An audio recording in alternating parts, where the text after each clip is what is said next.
membuat kriteria terkait dengan pembatasan kegiatan masyarakat, dan ini juga sesuai dengan undang-undang yang telah dilengkapi dengan PP 21 tahun 2020, di mana mekanisme pembatasan tersebut. Nah, pembatasan ini kami tegaskan bukan pelarangan kegiatan, tetapi ini adalah pembatasan.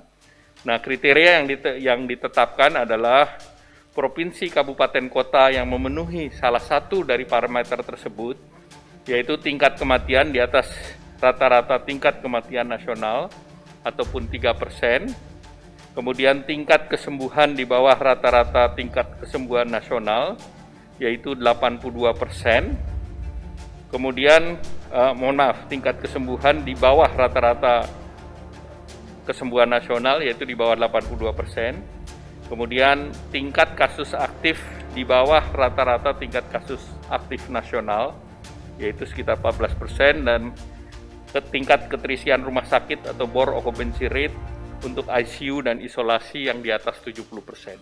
Nah, daerah-daerah yang mempunyai kriteria seperti tersebut di atas, nah ini nanti Pak Gubernurnya akan membuatkan pergub ataupun kabupaten kota dengan perkada, di mana nanti Pak Menteri Dalam Negeri akan membuat edaran ke seluruh pimpinan daerah, dan tadi sudah disampaikan dalam rapat antara Bapak Presiden dan seluruh gubernur se-Indonesia. Nah, kemudian penerapan pembatasan itu meliputi satu, membatasi tempat kerja dengan work from home 75% dengan melakukan protokol kesehatan secara ketat. Kemudian yang kedua, kegiatan belajar mengajar secara daring. Yang ketiga, sektor esensial yang kita sudah ketahui bersama berkaitan dengan kebutuhan pokok masyarakat tetap beroperasi 100% dengan pengaturan tentu jam operasional, kapasitas, dan menjaga protokol kesehatan secara ketat. Yang berikut adalah yang keempat, melakukan pembatasan terhadap jam buka daripada kegiatan-kegiatan di pusat perbelanjaan sampai pukul 19. Kemudian makan minum di tempat maksimal 25%, dan pemesanan makanan melalui take away atau delivery tetap diizinkan. Kemudian yang kelima, mengizinkan kegiatan konstruksi beroperasi 100% dengan penerapan protokol kesehatan yang lebih ketat. Kemudian mengizinkan tempat ibadah untuk melakukan pembatasan kapasitas sebesar 50% dengan penerapan protokol kesehatan yang lebih ketat.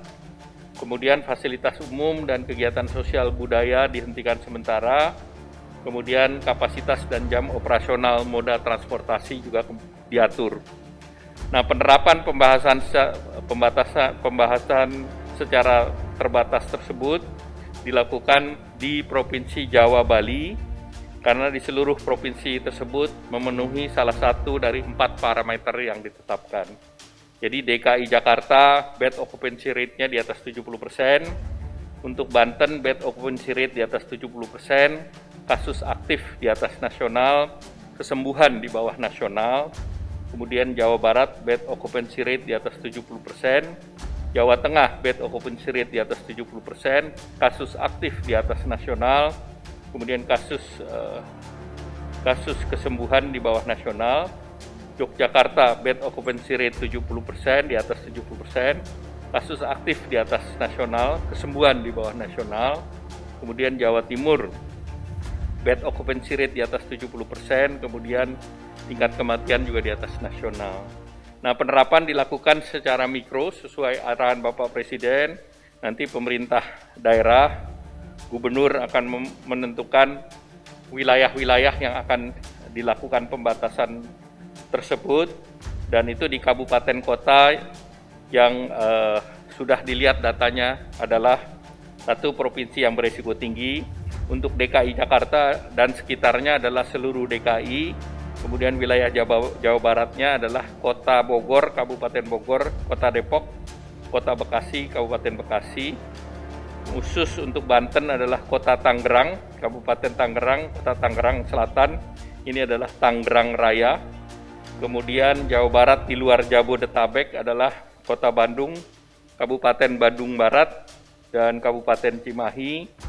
Jawa Tengah adalah Semarang Raya, kemudian juga Solo Raya, dan juga Banyumas Raya. Sedangkan di Yogyakarta adalah Kabupaten Gunung Kidul, Kabupaten Sleman, Kulon Progo. Jawa Timur Kota Malang Raya dan Surabaya Raya. Sedangkan di Bali adalah Denpasar dan Kota Denpasar dan Badung, Kabupaten Badung. Nah, pemerintah mendorong bahwa pembatasan ini dilakukan pada tanggal 11 Januari sampai dengan 25 Januari dan pemerintah akan terus melakukan evaluasi. Nah, pemerintah akan melakukan pengawasan secara ketat untuk pelaksanaan protokol kesehatan, menjaga jarak, mencuci tangan, memakai masker, dan meningkatkan operasi justisi yang dilaksanakan oleh Satuan Polisi Pamong Praja, aparat kepolisian, dan unsur TNI. Dan sekali lagi bahwa ini adalah sesuai dengan amanat daripada PP 21, di mana mekanismenya sudah jelas, yaitu sudah ada usulan-usulan daerah dan juga kepada Menteri Kesehatan serta edaran dari Menteri Dalam Negeri, sehingga diharapkan tanggal 11 sampai tanggal 25 Januari ini mobilitas di Pulau Jawa, di kota-kota tersebut dan juga di Bali akan dimonitor secara ketat.